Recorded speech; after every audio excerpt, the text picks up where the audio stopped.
Մեր ընդդիմությունն ասում է, որ ինքը կողմ է խաղաղությանը, շատ է ուզում խաղաղություն, բայց ոչ այն խաղաղությանը, որը ԿՊ-ն է բերում, այլ արժանապատիվ խաղաղությանն է կողմ։ Իսկ իրականում ինչ ասում ընդդիմությունը։ Ընդդիմությունը նախկին իշխանությունները, որ նույն մարդիկ են եղել, տասնամյակներ շարունակ արել են այնպես, որ Հայաստանի ժողովուրդը այդ խաղաղությունը ճաշակի, բայց ուրիշ երկրներում։ Եվ այդ խաղաղության համը մնա ժողովրդի բերանում, ու երբ որ ժողովուրդն ուզենա նույն խաղաղությունը ճաշակել Հայաստանում, չկարողանա։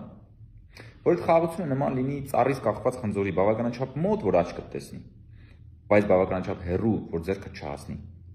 Որ միշտ ուզենաս, բայց չկարողանաս։ Որ աչքդ տեսնի համը մնա բերանումդ, բայց զրկված լինես։ Որ միշտ լինի մեկը, որ կարողանա քո փոխարեն այդ խաղաղությունը, այդ խնձորը քաղել ու տալ քեզ, բայց չտա։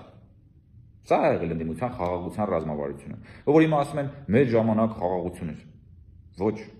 ձեր ժամանակ խաղաղության պատրանք էր։ Այդ ծառից կախված խնձորը, որ աչքը տեսնում էր, բայց ձեռքը չէր հասնում։ Այսօր մենք ասում ենք, որ խաղաղությունը մեր ձեռքի հեռավորության վրա է, որ խաղաղությունը մենք ենք քաղում, քաղել ենք,